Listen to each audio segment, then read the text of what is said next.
We have been flipping our clocks around for over 100 years. We're celebrating the anniversary coming up. We've been going in November, and we've been taking the clocks and moving them back. And in March, like we just did 2 weeks ago, we move them forward. And one must ask, what's the reasonableness? What is the rationale? What is it that we do this for? And why do we keep doing it where it agitates, aggravates, and more importantly, upsets our system? The history be told is this. Daylight savings time began in the United States in 1918 during World War I as an energy saver. The idea was that if it's lighter, later, people would use electricity less. Seems to make sense, doesn't it? However, it ended after only 7 months.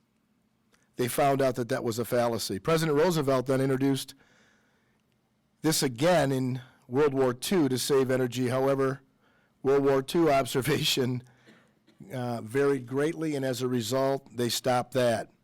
And then they had the Federal Uniform Trade Act of 1966, which established 6 months on, 6 months off. And they were moving in the summer, which was really good for the students because it is totally disruptive. Every teacher out there said, we can't even contend with this for almost 2 weeks of these students because they can't adjust. However, they expanded that and said, we're going to go 9 months on and 3 months off.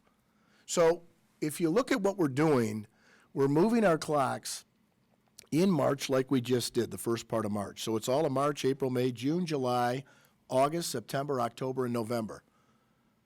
Now, you got to understand that we're off at Christmas time with the students about a week and a half, which is 10 days.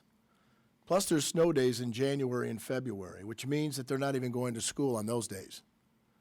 So when I talked to the teachers, they said there's an element here of effectiveness and ready as it relates to them learning. According to the traffic crashes, 9% increase on the first Monday morning after we change our clocks. So we change them about 2 o'clock in the morning on Sunday. Monday comes along, people's sleep patterns have changed, and their alertness has also changed in operating a motor vehicle. Let's talk about the workers' compensation claims. The insurance industry knows they're going to be hit for about 9 to 11% more worker compensation claims as a result of sleep patterns being changed. Why do we keep doing something? Why is it reasonable? Why does this make any common sense? Not one of us in this room hasn't done their wristwatch or a clock in their house or even in their car.